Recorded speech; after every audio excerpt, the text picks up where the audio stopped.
Welcome to Journeys of Empowerment. I'm your host, Michiel Sujit Rijt. And this podcast is all about amplifying people empowerment. We all strive to create impact, not just for ourselves, but for others. Yet setbacks, uncertainty and adversity often get in the way. So how do we turn struggle into strength and purpose into action? This show brings you real stories and raw experiences from role models who faced challenges, embraced transformation and stepped into their power. Because empowerment isn't a solo journey, it's a ripple effect. It all starts with a choice, your choice to listen, learn and take action. Tune in and start amplifying your impact. Before we dive in, a quick shout out to our sponsor Neotopia, the go-to partner for leaders who want to turn behavior change into lasting impact. Leading change isn't easy. You've probably faced it, resistance, disengagement and the weight of old habits that just won't shift. Let's be honest, change left to chance rarely works. That's why Neotopia developed a proven practical methodology to help leaders create real results, where culture shifts and teams take initiative. It all starts with the awareness workshop, where you will uncover why most behavior change efforts fail and what actually works, and hands-on framework to make change stick, and how to lead teams that step up, not just show up. When done right, change becomes a catalyst, saving time, energy and building the kind of culture people want to be part of. Curious? Book your spot for the awareness workshop at neotopia.nl and experience it yourself. What happens when we stop striving to control everything and instead choose to heal, feel and let go? In this episode I speak with Reindert Kriek, HR leadership consultant and founder of Dare, whose personal journey is a raw and beautiful exploration of vulnerability, rejection and emotional growth. We talk about how leadership isn't just about guiding others. It's about having the courage to face your own wounds first. Together we explore self-compassion became a game changer in Reindert's life. The deep link between control and emotional pain, and what happens when we start to release it. His experience with family constellations and the healing it brought around his adoption. Leading with heart while working with HR teams in Suriname. And the powerful act of embracing his full identity, including his birth name, Bravoto. This conversation is a call to slow down, turn inward and find strength in softness. Let's get into it. It's just a little bit flying more from India to Indonesia. How long is Indonesia flying from the Netherlands? I think it's, I don't know. I think it's 12 to 16 hours. 12 to 16. Oh, right. Okay. Mumbai was 9 hours. So okay. Was yeah, but you have a transfer. Yeah. Either Singapore or I think. Oh, sorry, Reindert. I've already pressed on on recording. Yeah. So, hi, Reindert. Welcome. Thank you for having me. Yes. Looking forward. Now we were already deep diving a little bit into Indonesia, but before we dive into your personal background and your personal journey, Reindert, what are you doing right now, and who are you? Yes, well, I'm Reindert Kriek. At the moment, I'm an HR leadership consultant. What I do is that I train companies and people and implement people projects. So making sure that everybody working at the company is doing that with lots of fun, the right skills, the right attitude, and the right leadership skills. What is we will dive deeper into it. But what is the biggest challenge working with clients, and what is the biggest challenge they think they have?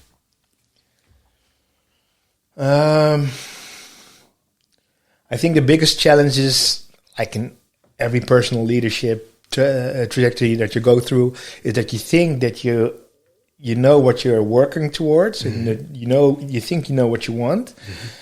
But underneath, there's so much happening and that's one person. So when you're in a company, you're working with a founder, you're working with a management team, you're working with leaders, you're working with individuals, and everyone has their own story. And if you don't listen carefully enough, you only see, the top of the questions, the top of the needs they have. And they get lost if you don't talk about what's happening underneath. And what is the specific role of you and your company is called Dare? Yeah. Before we dive into what is your role, where does the name stand for and where does it come from? Yeah, well, it's a funny thing. So my company is Dare.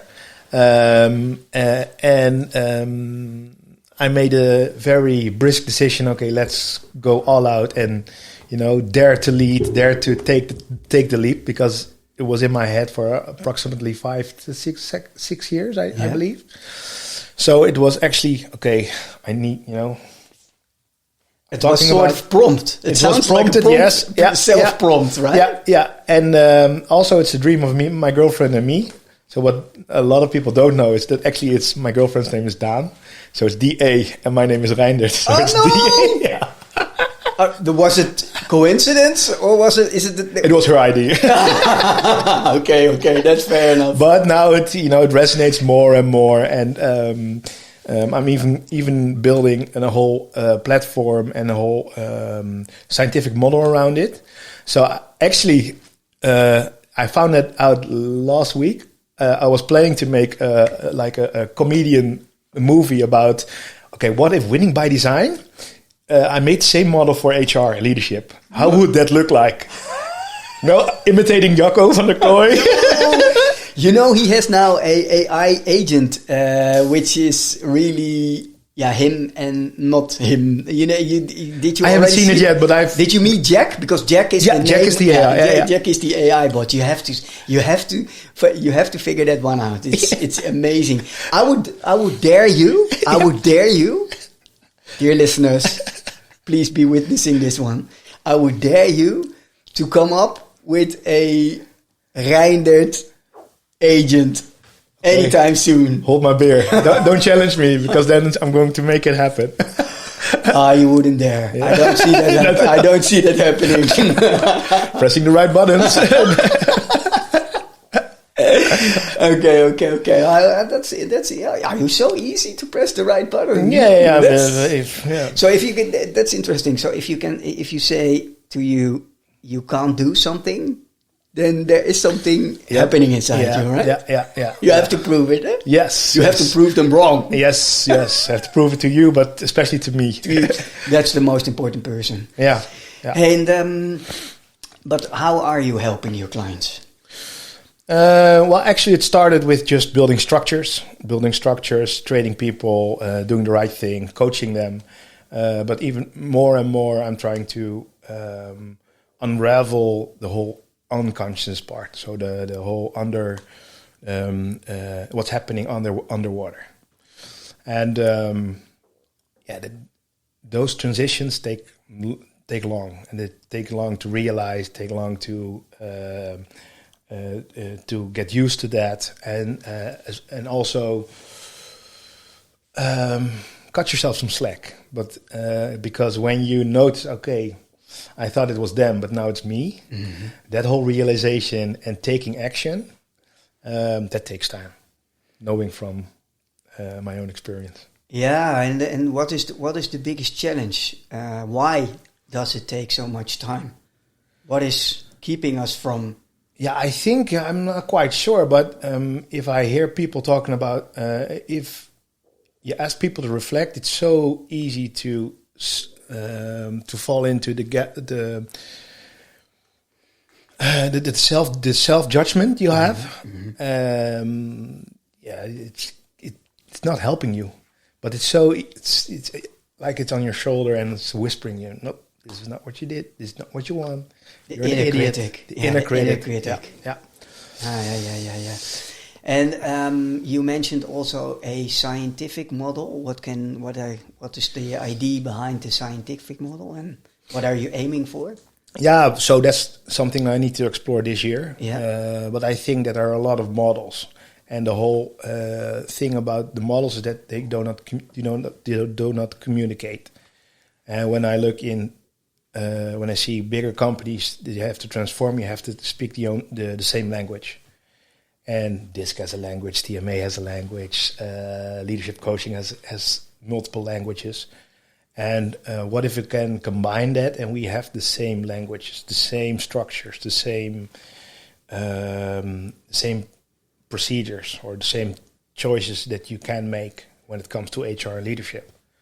How easy would it be to, like Winning by Design does, create an ecosystem where every person takes a role and there's enough for everyone? Yes. The main goal is increase personal leadership, consciousness, everything you need to do to grow as a person, but also grow as a company, grow as a entity, grow as a country, grow as a human, as humans. Well, that sounds interesting, because I do agree that although there are a lot of siloed, great solutions in the market for everything, yet one of the biggest challenges is how can you create a sort of common language and common ground in which you increase collaboration, right? Improve and increase collaboration. Yeah. Instead of having a solution for everything, but every time a different tool, and every time a different language, every time a different user experience. Yeah. Yeah, and then when I look, so I'm used to implementing not only HR structures, but also HR tech tools. And every time I've done a lot of implementations, worked with a lot of tools, but every tool has their own onboarding, their own language, their own structure. And then it takes longer. It takes longer, and especially when you come from one tool, you're going to use another tool. They can do the same, or they're integrating. That's a trend that I'm seeing happening. But still, you have to start all over. You start as a junior. You have to start all over. You have to teach the managers, the coaches, the employees how to use it.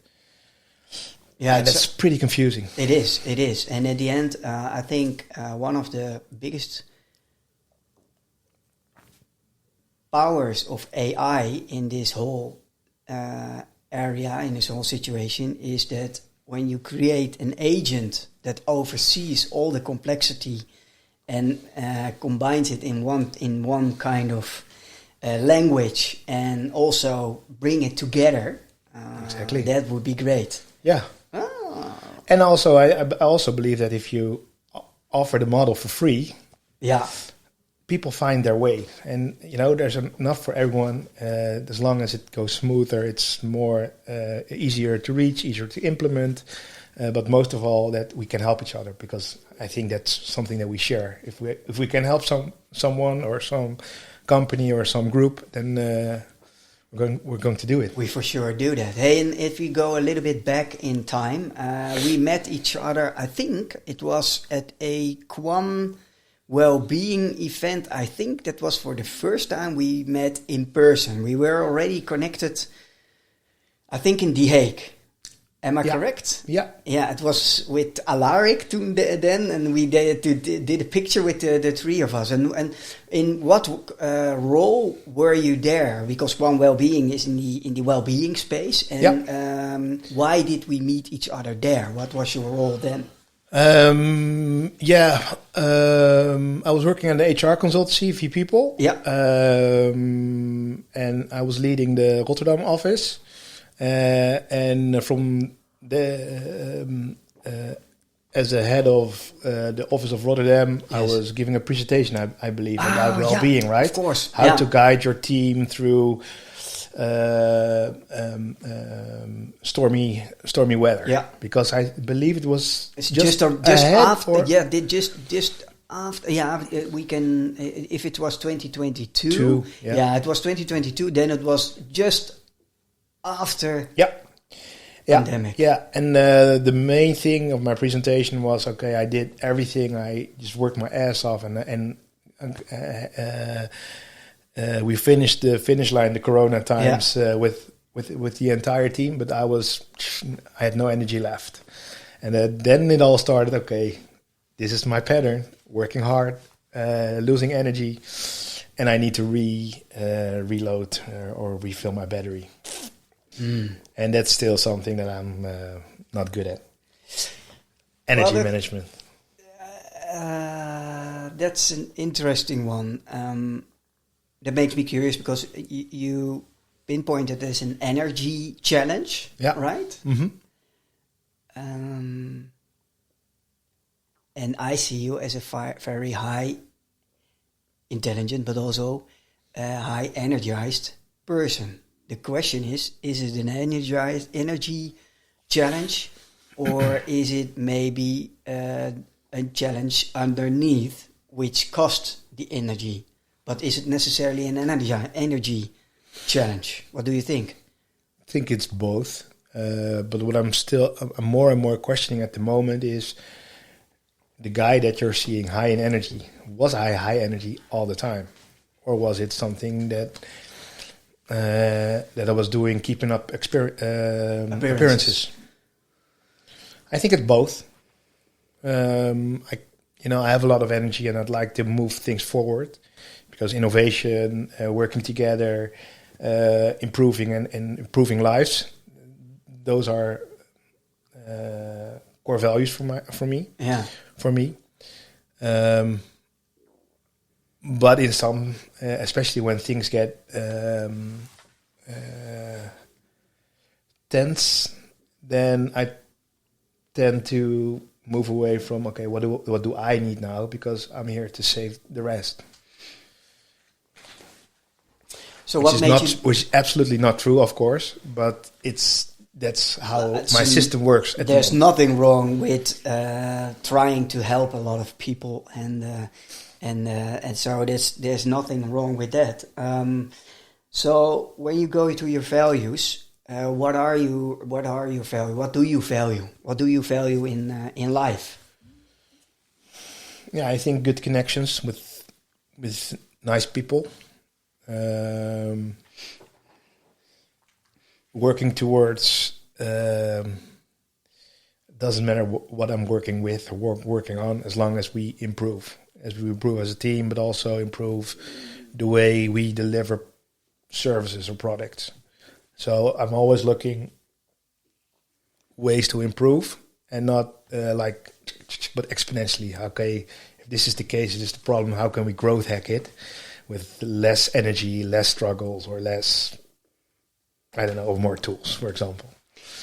And doesn't matter in what kind of scope of business it is, or is it for you important that it is always somewhere related to people business, or no? What's for you the most important ingredient? Yeah, so that's something. What I'm exploring right now is that, okay, I did a lot of things. So I did people and culture, had no experience, a deep dive and everything. And okay, how can I level up here, level up? And then I went to sales. Okay, how can I level up sales? How can I implement winning by design in a consultancy firm? I even tried marketing for a few months. But that was because I thought that the company needed it, instead of, okay, but what is really what do I want to do? What is my drive? And last year I found out, okay, it's not sales, it's not marketing, it's the people. It's really the people. It's the HR part and HR part, but also the leadership part and people, personal leadership part. And that's why I thought, okay, I'm going to focus on that. Yeah, and that you are doing with your company there, right? Yeah, exactly. And perhaps, yeah. So sorry to interrupt. No. So I'm really trying to find, okay, what would be my mission. I'm still tweaking it a little bit, but when I look at the world, things are evolving faster and faster, and a lot is happening. So now it's my personal belief that. In order to adapt to that as an individual, but also as an organization or a team or a group, we need to step up our game when it comes to personal growth and consciousness. So I want to make that scalable. So that can be scalable by programs, by hybrid programs, by online tools, by the model, of course. Wow, that sounds interesting, buddy. Yeah, now it keeps clicking. So yesterday I did a talk for agencies, like, okay, this is what I can do. Boop. And it gives so much energy because it drives me to work on myself, personal growth, the deeper the inner child, everything that's happening inside. It drives me to really deep dive into AI because I have an information science background. So I'd like to nerd out. like I just mentioned, on your brand new iPad, and I was really envying you because I was looking at an event and you were smashing it with your pen and your notes, and I was like, okay, but what are you doing? And then you showed me, and I was like, man, this guy only has this thing for I think a week, and he knows everything on how it works. And I envy you, but yeah, you are a little bit. You really like to understand how you can use it, how you can apply it, and that's really you, right? Yeah, exactly. Were you the kind of person that in the past, if you bought something new, you first go to the manual and then start working on the thing? Yes. Oh, really? Yeah. Oh, wow. Oh, no. I was like, open the box and wow, and I figured it out along the way. And of course, you miss a lot of features and happiness in the tool. I did both, actually. So depending on if I could hold my horses, or I could just tick on everything, press all buttons, see what it does. Well, it does. Obviously, it does something with you because you really look kind of like in awe and discovering, and that's for you a very important part, right? In discovery. Yeah. And what I've learned is that, and Wendy, the founder of ePeople, she gave me a metaphor. It's like she gave me a small ball because you like to play, you like to, go ahead. But I want you to think of this metaphor, this ball. You should always be able to look back and play the ball, because if you get up front and too far ahead, you lose people. Yes. And that's something that I'm still balancing, because I like to understand and go ahead. But now I need to slow down as well and make sure that I do it together, one of my core values. And realizing that, like, oh, what have I done all my life, man? So I'm a little bit confused at the moment in this stage of life. But I think I embrace the confusion, letting go of the control that I always need to have. Sorry? What did you say? Take control. Letting go of control. Okay. Yes. Yeah. All right. I was a little bit teasing you because letting go of control, it sounds so easy. It almost sounds like a pitch. And then I was like, okay, but how do we do that? That is maybe interesting to unpack. Letting go of control. Yeah, letting go of control. How do you do that? Help me to understand. Okay. What helps you? It's not a trick question. No. Sorry, but to be clear, it's not a trick question, but it's a question I can imagine we all have at some certain point in time, that when everything goes smooth, then we go along the right? Yeah. But as soon as things go slightly off, we start to try to control and to steer. Yeah. And the funny thing is that I'm not a fan of control freaks. So I feel a lot of tension of those kind of people. So why do you need to have control? Let go. That's how I always look to some colleagues or some clients that I've worked with, until someone mirrored me and said, but that going ahead, that finding out, that trying to understand everything, that's your way of control. Yeah. And when things get heavy, taking care of others, pressing away your emotions, press away your fears, everything. That's also a part of control. Are you aware of that? No, I'm not. Up until that person also said, Okay, and could the fact that you have been adopted, could that influence that part of the control? No. Nope. First answer came to mind. Nope. Of course not. Of course not. Oh wow. And was it who? It's not about the name, but who was this person in relation to you? Yeah, he was my leadership coach. So I think 2 to 3 years ago. Yeah, still thankful. Yeah, I can imagine, but not so thankful at that moment. I can imagine. If you right away your answer is no, of course not. Yeah, and that you think that. Okay, but what happens next? Somebody confronts you, or helps you become aware of something, maybe. Yeah. What then happens afterwards? What are you doing with it? Like I always did. So working harder, proving them that it's not. So it has not something to do with anything of that. No. So I needed to really chew and think about it a lot. Okay, well, why is he saying it? Why is he saying it 3 times? Okay, it must have to do. Yeah, perhaps he's right somewhere. I'm not quite sure because I finished everything. I did everything I could. So it's a done deal for me. I don't think about it anymore. It's not part of who I am.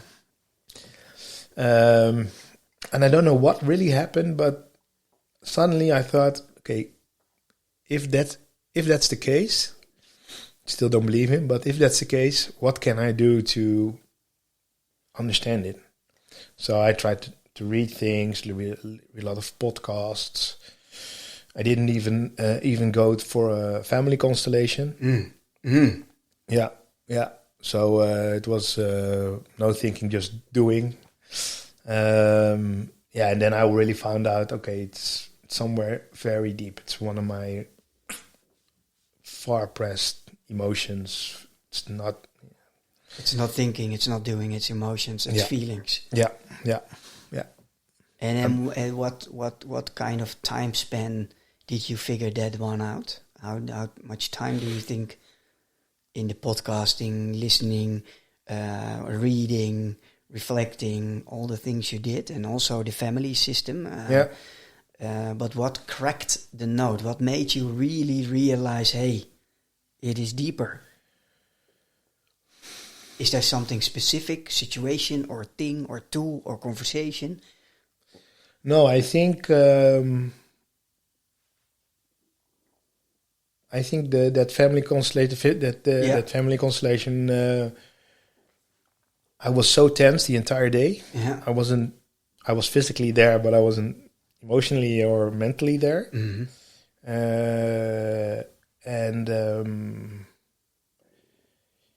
I didn't have any emotion, so I was all closed off. And all I was thinking, okay, I'm here for the people.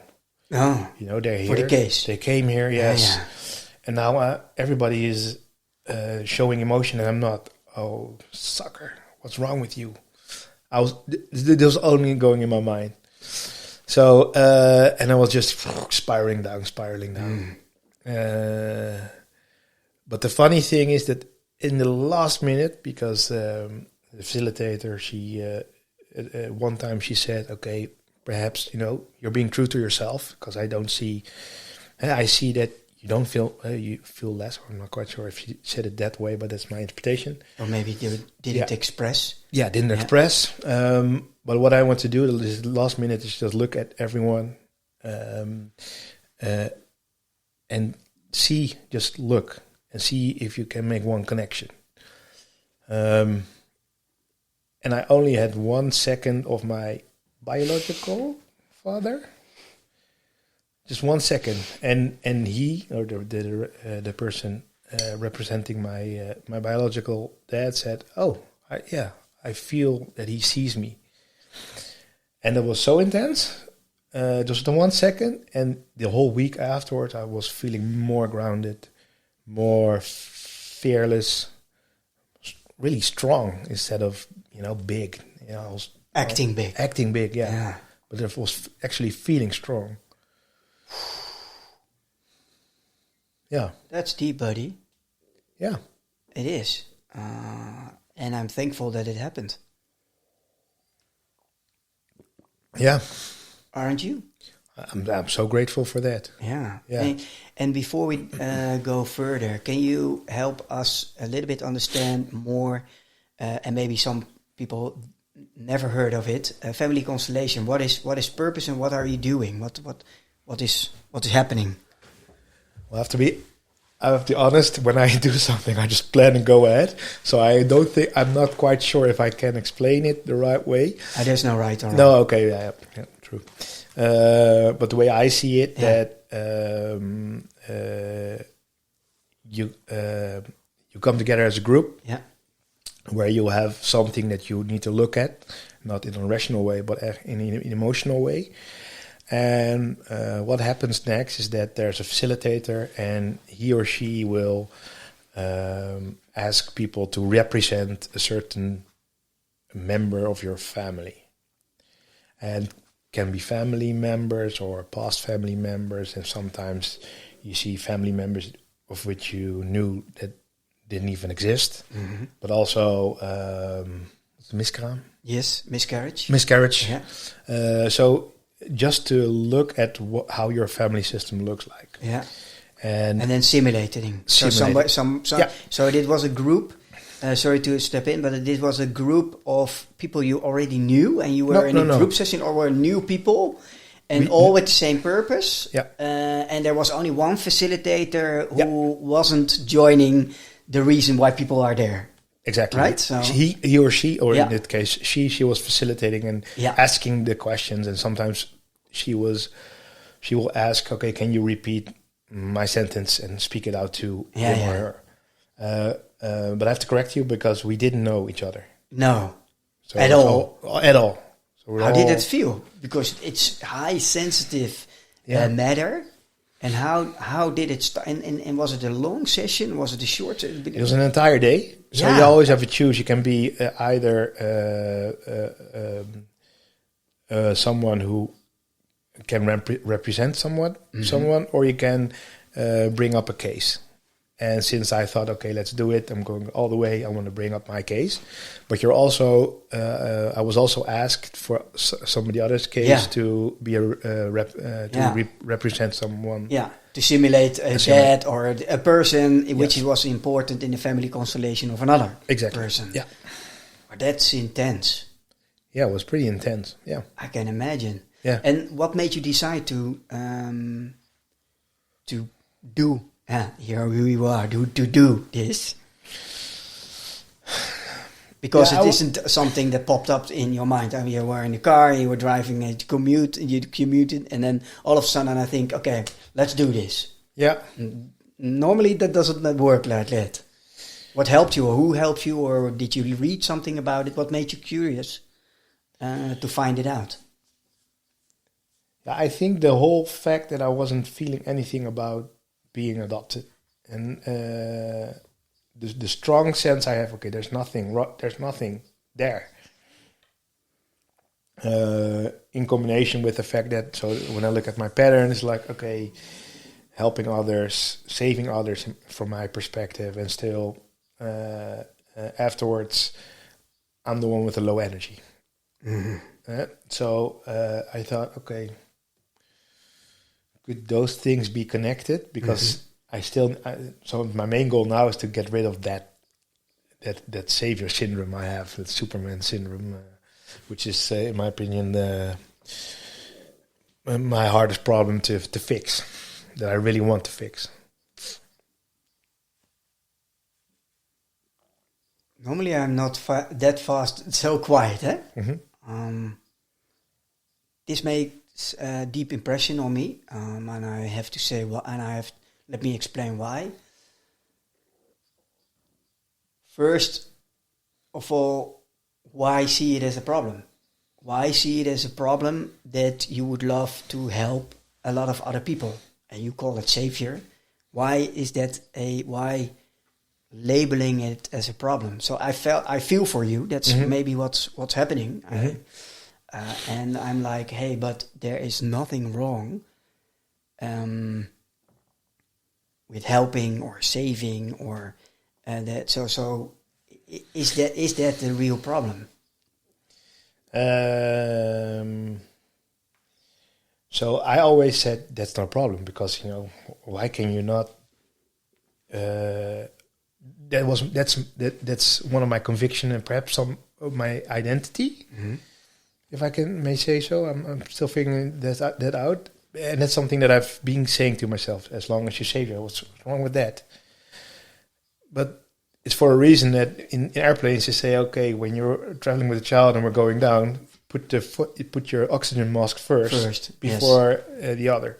So it's all about the balance, and the fact that I'm always that at the end of the line my energy is drained. The oxygen mask is not in my mouth first.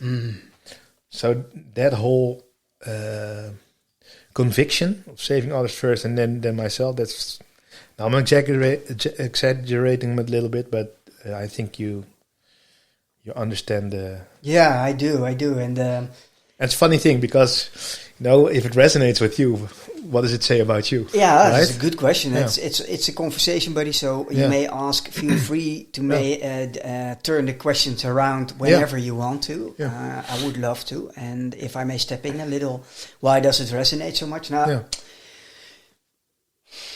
My mantra in life is, if you Google it, you get it right away connected to my name above all the fault lines in Google. So can you imagine? Extreme self-care without being selfish. Extreme self-care without being selfish. That helped me through a lot. And why it resonates, what resonates exactly so deep in me is the whole struggle that being adopted myself, 10 days old baby given away for adoption, 6 months old adopted with Dutch parents here in the Netherlands, growing up here. And I was like, hey, but I'm adopted, but I was 6 months old, so there's no collateral damage. And I grew up here, and it was a messy youth, so I decided to leave parental home and at 12 and yada yada yada. Yeah. But for certain, the whole story around adoption wasn't about struggle or there is no damage, and it was one big denial. Yeah. It was one big denial, and it cost me 48 years and a pandemic to discover, and reading a book that helped me, Primal Wound, to discover, hey, Michiel, if you are given away in the first 12 months, if a baby given away in the first 12 months, it has for the rest of your life severe impact on your neural pathways, on central nervous system, on your thoughts, on your beliefs. Yet it's stored in your implicit memory, and it's stored. And you didn't have speech and can collect that memory vividly, like being given away. And the answer to that and why it resonates is I made such a story of it, and it was a package, it was a package. So it was almost like a pitch. Hey, I was 6 months old and being adopted. And then it made me pause and realize, hey, but Michiel, in everything what you do, you always come back at a certain point in certain behaviors and patterns. So although I can reach very high heights myself, I always tend to self-sabotage at some sort of moment in time, especially when it's too long success, too long going in the right way. There is something, and I became curious why that is. So for me, it was the book Primal Wound, reading the book Primal Wound. At first, I had to put it away at 50% because it was so much dysregulating my whole being. Like, it was so confronting and eye-opening. So that's what the resonating part in what you explained about what the family constellation did with you, and especially the last minute, but also the whole setup, the whole day was like nothing, and telling your story and fulfilling your role and helping others. And then realizing, hey, but here is something deeper. Yeah. Underneath. Pushed away. Yeah. So, that's for me why it's so resonating. There is a moment, and that's why I love having these kind of conversations. I hope that by people listening to this conversation, it might be resonating and it will help others to maybe sooner find a way to figure out, hey, what's when you're adopted or being given away or with such a background. Yeah, so that's why it's resonating. And and okay, but then you did the family constellation, and then you got in your car, and then what's next? You are always on to the next step. Yeah. Yeah, so at the moment what I'm figuring out because, hey, you can go to therapy or really fix the wound or look into the wound. But what I'm doing at the moment is just really training. They're all minor dents or minor buttons that people push. And it could be very small moments. And I'm trying to be aware of, okay, is that moment, is some sort of small rejection hurting my adoption wound? Yes or no? And if it is, okay, what's my normal reaction? How can I react now? And how can I use that with a little bit of healing? Because we talked before about rejection. So I tend to react very intense with rejection. Who doesn't? Of course. Yeah. But after all rejection, then it starts. Okay, let's prove them wrong. Yeah. That's the first. Wrong. That's the default reaction, right? If you say I can do it, hold my beer. I have to prove them wrong. Yes. And so, and are those the right reasons or not? You know. Sometimes I feel like Marty McFly from Back to the Future. Yeah. If somebody says, "Are you chicken?" then he goes berserk and just go ahead. And it helps. It can help, but most of the time it doesn't help him. No, of course not. But still, it's like if somebody says you can't, I'm going to prove them wrong. Yeah. Hey, but let's go. Yeah. Let's go to the yet.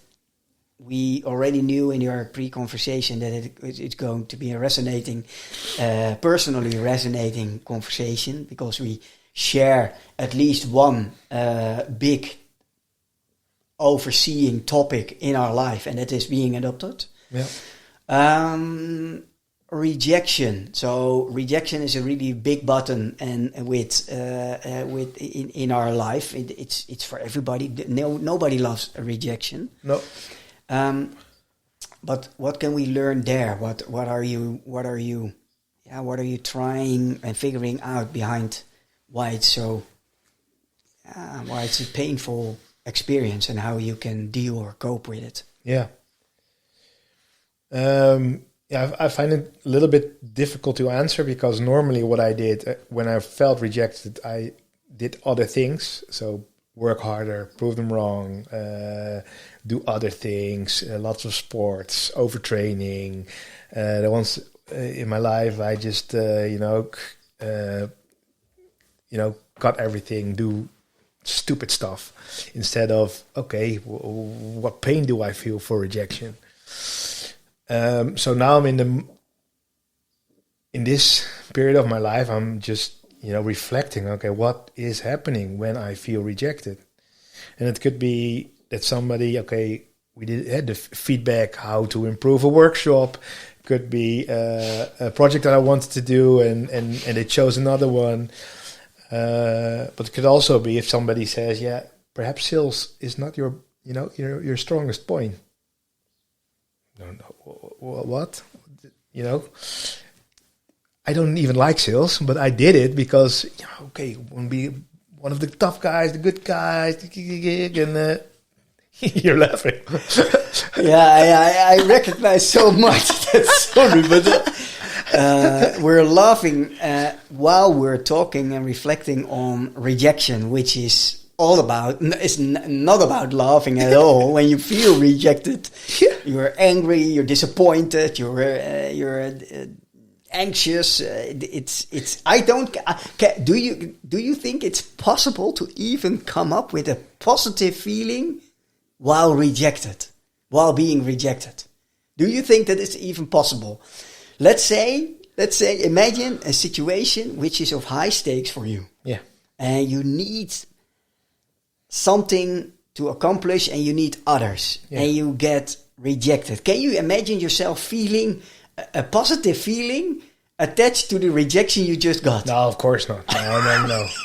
I can imagine someone say, okay, yeah, please reject me. I really like that. But it's I think it's getting used to that feeling and not push it away or not have it impact your next actions. Because between rejection and doing the next thing, there's a decision that you can make. And what decision can you make? Learn from it, heal, for example. But you can also choose to push it away, work harder, do everything in your control so that you don't have to feel. All right, so I hear a lot of doing. And where is allowing? I don't know what. So now I get error. What's allowing? How does that even look? Yeah. So this is uncomfortable for me because this is the process I'm in. So when we talked about, okay, do you want to have this interview now? I'm like, no, I'm not ready. I'm not developed enough. And that I have to give you a big compliment, and I hope you will receive it.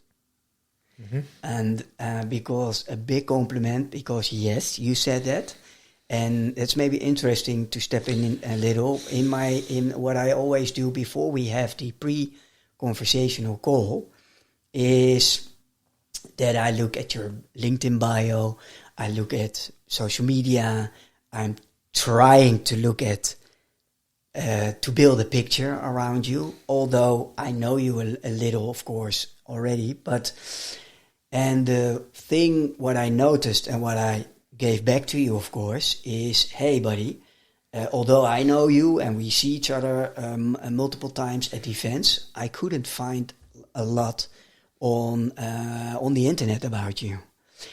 And that made me curious, and I specifically asked you, because I can't find almost anything, of course, LinkedIn, what are you doing? What did you do at V? But that's it there. But it's all very, a little to find. And I was like, hey, but Michiel. Not personal, you mean? Personal. And then, Michiel, maybe it is the first question would be, are you ready? Why now? Yeah. And I thought I wasn't.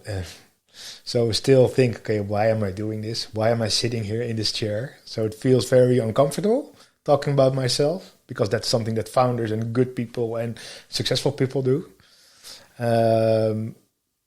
But since it's you, I thought, let's go head first. And you know, it's one of my personal goals of this year is to share more and to, you know, share more of my true self. Sounds very corny, cringy, but... No, not corny. No, not cringy. May I slap that inner critic a little bit on your shoulder right now? Yeah. Okay, I did. I just did.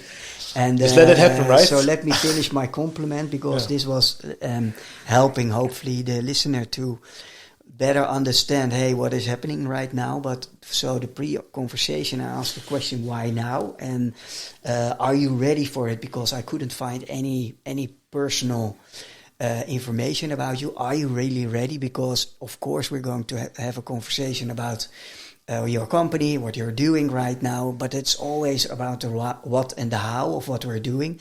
But Journeys of Empowerment, I hope the listeners are more, as I am, more interested in why are we doing what we're doing? What is it answering deep inside of us? And because of the fact that I'm only having conversations with people who are actively and actively and proactively working in the people empowerment area. So it can be in HR, it can be in well-being, it can be in D&I, it can be in organizational behavior.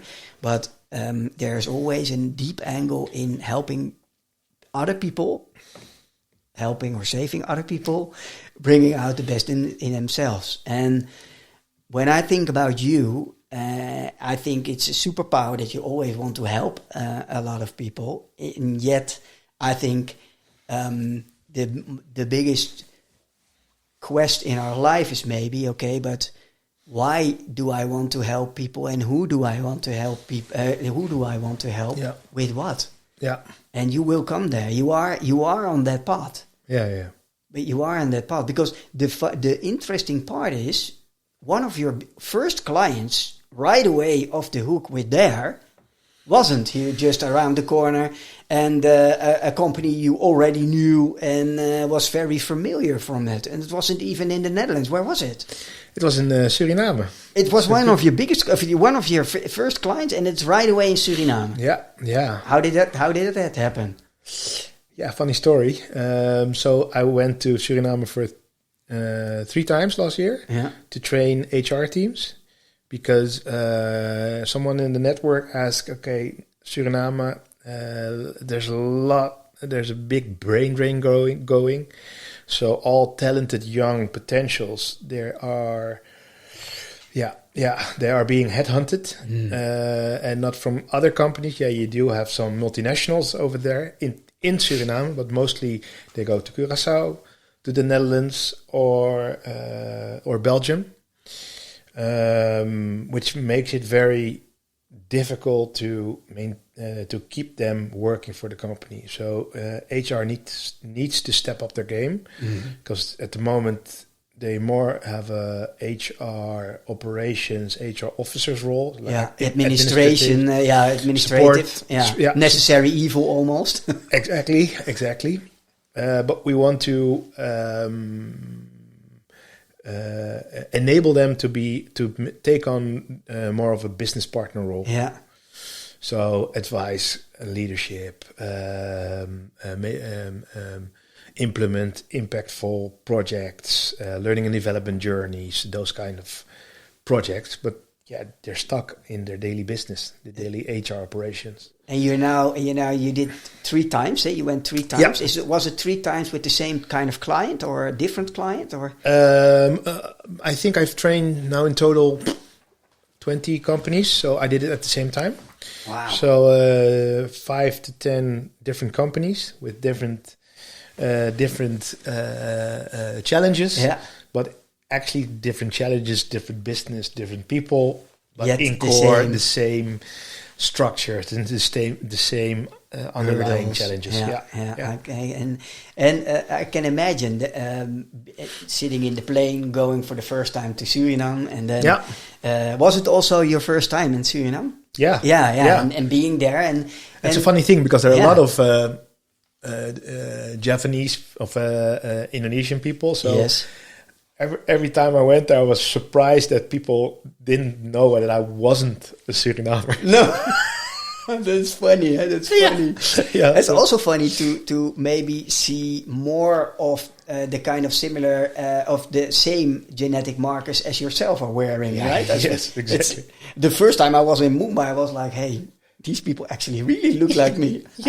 Most of the time I was a little bit bigger, but that's it. And I was like, hey, this is funny. Hey, this is all small Michieltjes.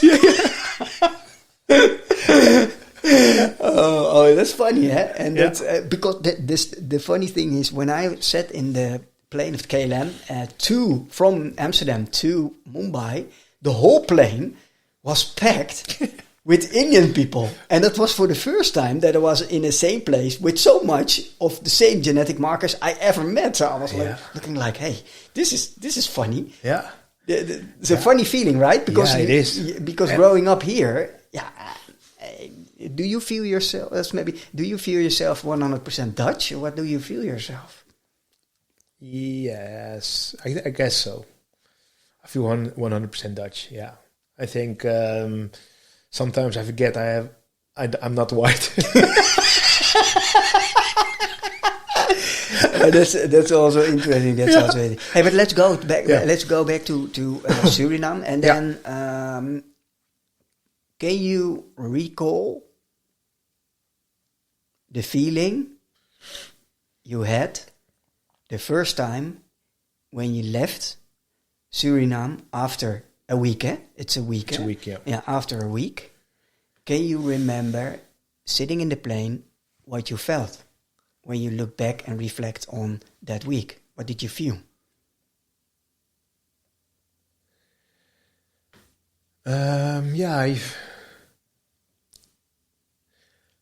think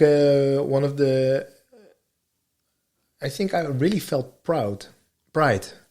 So I was really, oh wow, this is not something I did because I'm good at, but because I've really left a mark to these people, to these companies. But something clicked. There I got the feeling of, this is something that you need to look into, because teaching and helping them and making them aware of some kind of ineffective patterns, causing confusion before growing. Yeah, I like that. And it's not only that I'm helping what I did before, one company or one team or one. No, it was a group of multiple. Yeah. They had like 2,500 employees. So in total, so if I do this correctly, my whole vision about people, about personal leadership, about growth, about making the world a better place, this is something that really started resonating.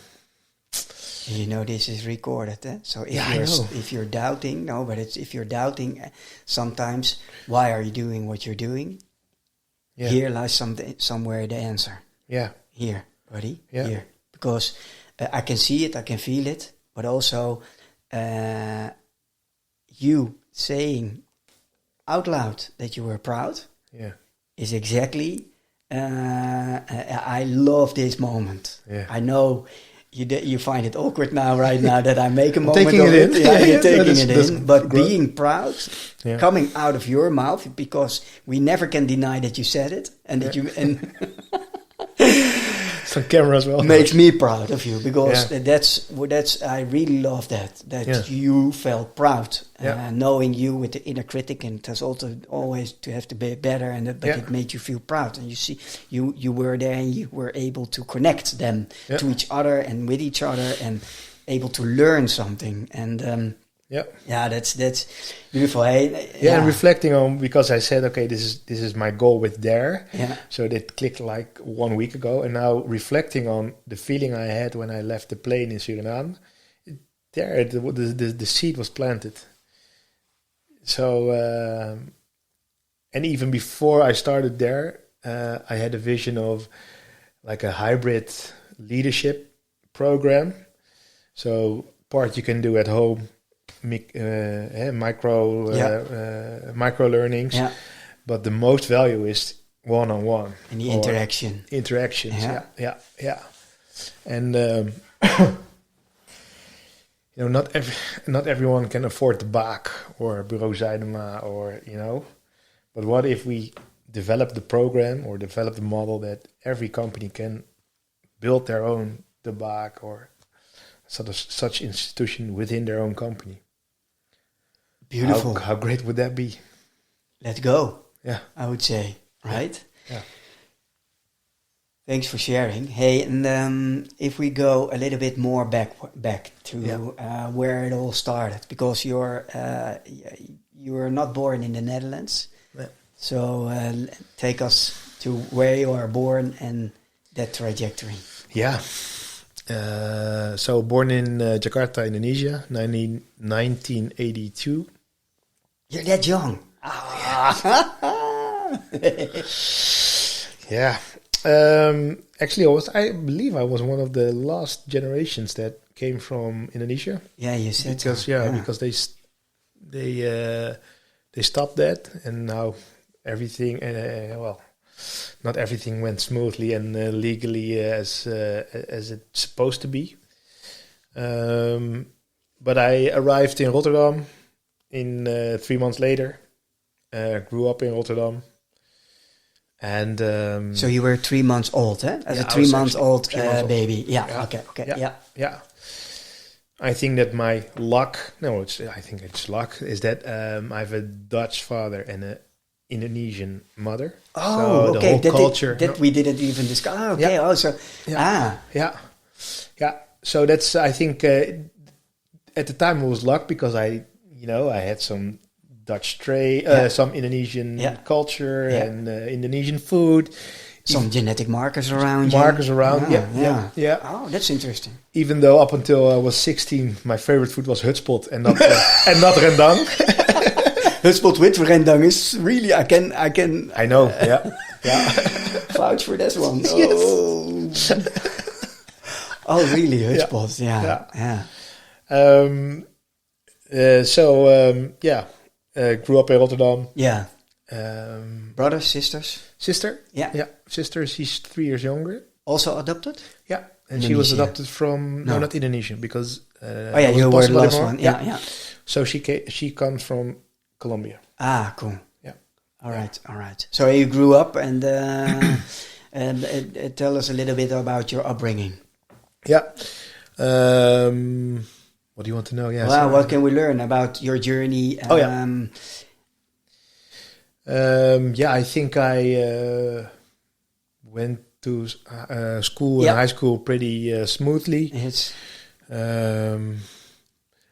I think one of the moments that we talked about before is the fact that I was finishing my elementary school. Yeah. And I made up my mind. Okay, I want to go to gymnasium. But the girl. No. I was actually chasing a girl who was also Indonesian. It was funny. But I said no. I'm very hard. I want to make most of my life. I want to do that. And the teachers actually said, "Yeah, I don't think Reindert's able to do so." Because, he's distracted a lot, talking a lot, creative and playful. Isn't he too playful for that? I think that was the first time that I said, okay, if you say no, then I'm going to go for it. And I'm going to prove them wrong. So you went to the gymnasium? Yeah. Did that. And one of the years that was difficult for me was in the 4th year. Yes. Because that's the first year that me and my parents, we went back to Indonesia. So you were probably around 16, 17. Yeah. And so I didn't spend much care about it. Okay, we're going to go there and let's see. I don't know how it is. I don't know how it smells. I don't know how it feels. So let's go there. Mm-hmm. And you with only your parents or also your sister? My sister, yeah, also? with all four. Yeah, with all four. And I don't know if you can recall, but the first time landing the plane in Indonesia, opening the doors and have that whole intense climate, the smells, the everything. I know it was pretty intense. So we flew on Jakarta, and now when I arrive in Jakarta, I'm like, okay, I need to leave the city because it doesn't smell, it stinks, and it's foggy. I don't like it. But then it was perhaps I romanticized it, but it was actually the feeling of okay, I'm home now, which is very strange. And up until today, I'm speaking that out loud. I feel a little bit, it's not right. What is not right? Saying that out loud. And I think that, under that lies, the double loyalty. So I'm still figuring out, can you be loyal to both Netherlands and Indonesia at the same time? At the moment, it's like, either or. Yeah, either or. Yeah. I agree because we had the pre-conversation and then you were at either or. Yeah. And but maybe it's not so black and white in the world. No. So I'm still figuring out why is it so black and white? in my head. But it was a good experience. 2 of my best friends, they are also adopted. Yeah. They went the year previous. So we tried to we tried to look for my biological parents because we have a name, we have an address, so you could try and look them up. My friends, they did, and they found both parents as well the year before. So I was pretty stoked and looking forward. Let's do it. Yeah. Yes. Okay. Yeah. I didn't put many thoughts about it. Okay, how would it be? Up until the week before, and I was all okay.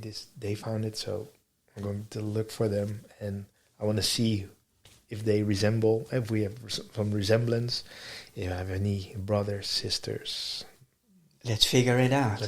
Yeah. And I was also curious about the story, actually. Well, what happened? But when we came there, then I don't know if you know it, but in Indonesia you have like the street names, and you have street names there, street number 1, street number 2, street number 3. So we drove there, and we were in my old neighborhood, and it's supposed to be street number 4. We went to street number 1, street number 2, street number 3, and then all of a sudden, there was this big gate. And across the gate, there was big apartments. So I think it was 5 years before that they closed down the old kampong and paid everybody a fee. And with that fee, everybody left. So there was no street 4? There was no street 4. So there was no finding of what you were looking for? No. And I think that there it started what I always did. So, a lot of emotion, but I need to survive. Push them away and move on. And disappointment, we can manage that later.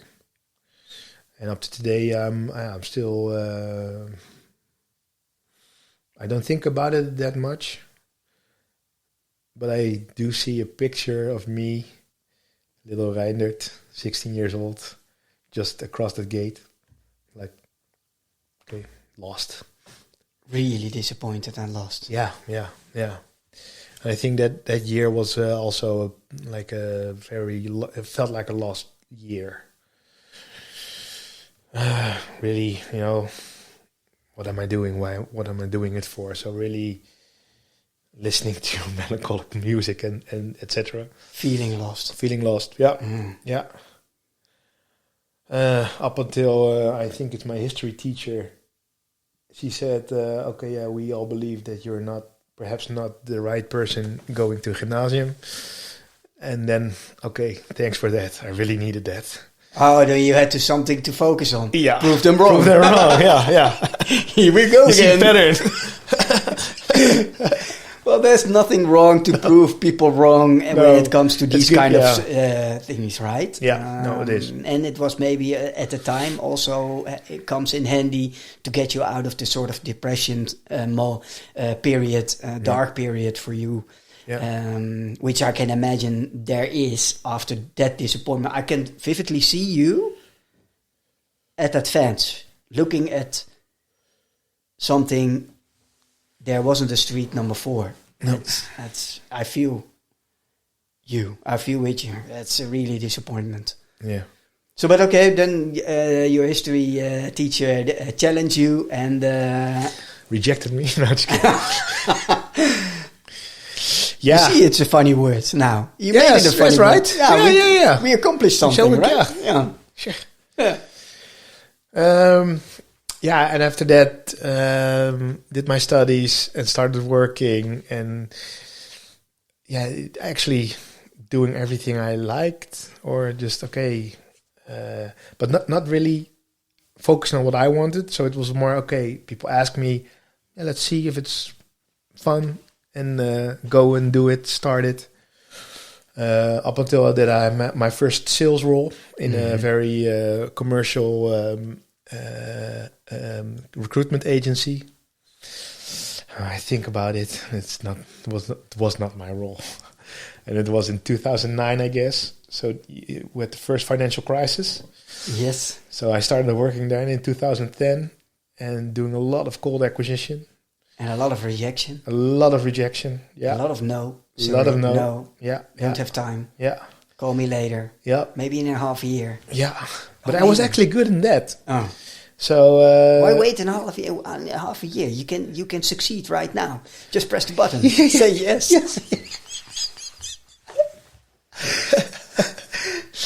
Yeah, it's funny when we reflect on that. So it wasn't my role. No, but I had to make it work. So I worked my ass off from 8 up until 7 in the night, doing evenings, working out, talking to candidates, talking to companies. But my revenue stream wasn't consistent enough.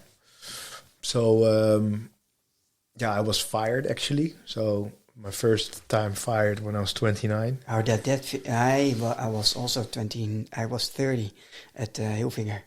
When we decided to go left and right in public correct language. I got in a relationship with the HR director internally. So that was the hard stop. For the internal growth. So, and then I was like, let's figure a way out. But for me, that was a really point of rejection. Yeah. So I can imagine how did it feel for you, being... I thought, okay, let's go up to the next one. But it's something that I've pushed away and I've not I don't like to talk. No, I think almost no one knows that about me. But in the next 2 years, I did a lot of alcohol and drugs and just what's verdovend? Numbing out. Yeah, as long as no feel and it's not good. But without feeling, then you can work hard, right? Yeah, so my next job really profited from you that. can numb forward, right? You can numb your way forward. Yeah. Yet, knowing always in the back of your mind that you're numbing, and that you're sedating, and that you are pausing your feelings, put them on pause, but it doesn't work so like that. No. And hey, but then 29, and then figuring out, and then how did you land up in the world of HR with V? How did that?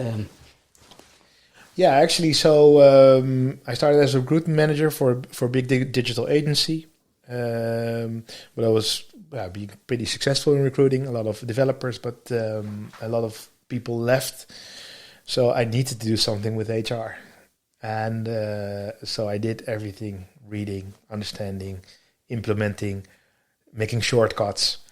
I believe I was one of the first companies that used marketing automation in 2013.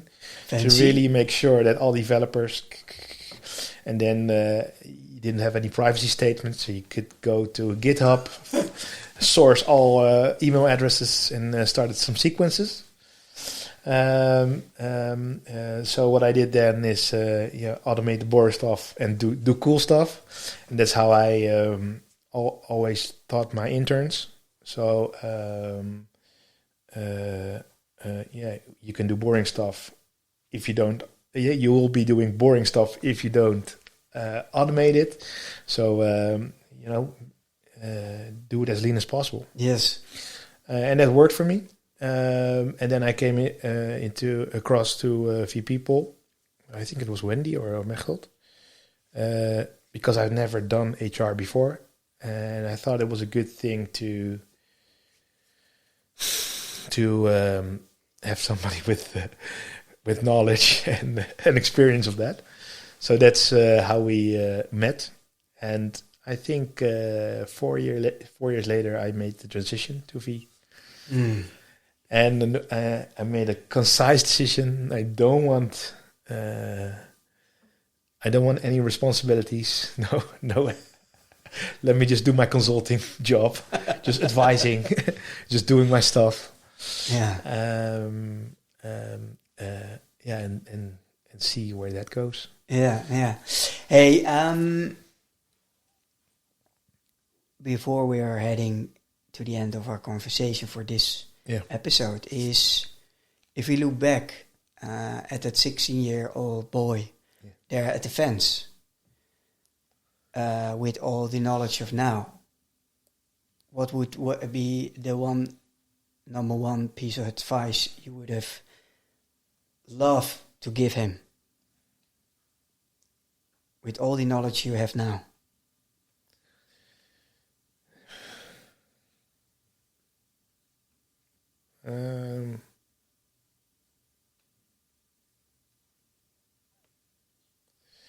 I think it will be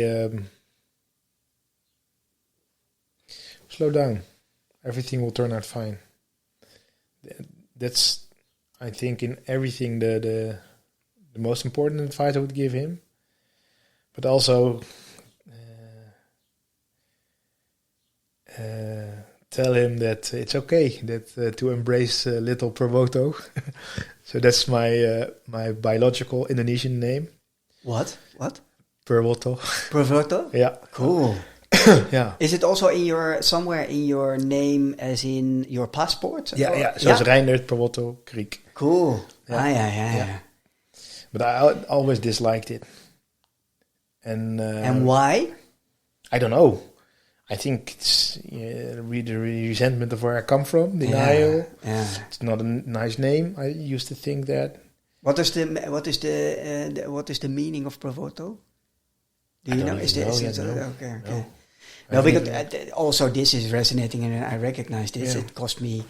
I think I had to create a pitch for Lucy, the company of Dan, and I had to create a pitch about myself to a group of people, and you had only 1.5 minute pitching yourself. Now you know me a little. 1.5 minute is a challenge. Yep. It easily can become 10 minutes. So I had to challenge myself to write down a 1.5 minute pitch. Yeah. And I was writing it down. And I never used the name Michiel Sujit. Sujit was once my first name. Yeah. And means auspicious victory. So it means auspicious victory, gunstige overwinning. Oh, yeah. So, well, what's not to like about it? But I was like, I don't want to sound different. I don't want to have a different name. Michiel rijdt instead of Michiel Sujit rijdt. And I don't want to explain things according. And I thought, maybe it would. Well, maybe in the unconsciously, because it never became conscious, but maybe also, maybe it diminish my chances in the labor market when you have a double name. All those kind of things were at play. And then all of a sudden, I was, again, 48, so in the same age when I read the book Primal Wound. So there was something bubbling up inside me. Yeah. All of a sudden, I was writing the pitch, and the first thing I wrote down was, "Hi, I'm Michiel Sujit rijdt." Yeah. And I remember that you changed your LinkedIn, right? Yeah. Like a few years ago. Yeah, and it was that moment. I was like, okay, Michiel, then put it out in the open. If you write it down and you pitch it so proudly, then get it out. But I can, so it is for me, it was shame. Yeah. It was, Yeah, it's a funny thing because last week when we had the pre-conversation, you explained to me, okay, but I don't see anything. I'm like, okay, why and then I can recall the fact when you change your name to Michiel Sujit. Yeah. So I thought, perhaps that's good. You know, when I use the AI, or perhaps my Jack. Could have Jack of all trades. No, but the Jack, the AI is just, of course. Let's call him Provoto, right? Why not? Why not? Why not? Maybe the wise thing to do is first find out what the name means. I looked it up, but I forgot. So okay, cool. But why not? Yeah. Why not? Hi, meet Provoto. Yeah. Oh, cool. Yeah, right. Yeah. Your advice to yourself, to your 16-year-old boy, would be slow down and try to prove. You don't have anything to prove. No. I think that's still the most difficult thing for me. All you have to do is prove it to yourself. All right, and maybe the last question for now I have is people sitting in the train, commuting, biking, maybe doing sports, while listening to this podcast. What do you hope they will feel? Feel? Yeah, and think about our conversation.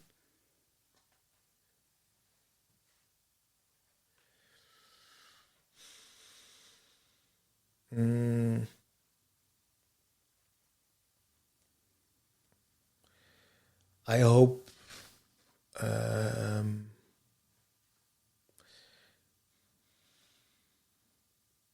don't know. I hope that they feel whatever they feel. It could be judgment, could be, wow, dude, don't be so hard for yourself. But when they feel that, and that they can use that reflection of, okay, then I need to be more careful, more easy on myself. Yeah, because I think that that's something that we all share, that we also can be more nice to ourselves.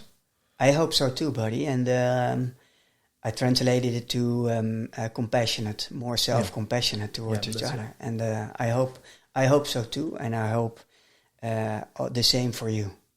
Yeah, me too. And I would really like to thank you, and I admire your openness. And although it felt awkward to be here, to have this conversation, we did it anyway, and I truly admire that. And I really, from the bottom of my heart, want to thank you for this conversation. Yeah, I want to thank you as well. It was really nice being here. Thank you. Before we wrap up, I want to spotlight a mission that speaks straight to the heart. On the 1st of June, my friend and fellow Marine, Robin Imtoan, begins Mission Kiev, a 2,000 kilometer speed march from The Hague to Kiev. Why? To send a clear message to Ukrainian veterans. You're not alone. Because while the war in Ukraine still rages on, for many the hardest battles are also happening within, in their minds, their bodies, and their everyday lives. Robin knows that reality intimately. Every kilometer he walks represents €50, which goes directly toward trauma-informed training for Ukrainian therapists, educators, and caregivers, working with veterans and families. This is more than a challenge. It's a statement. It's a solidarity emotion. If this speaks to you, you'll find the link to support Mission Kiev in the episode notes. Even one step makes a difference, because trauma may be silent, but healing should never be.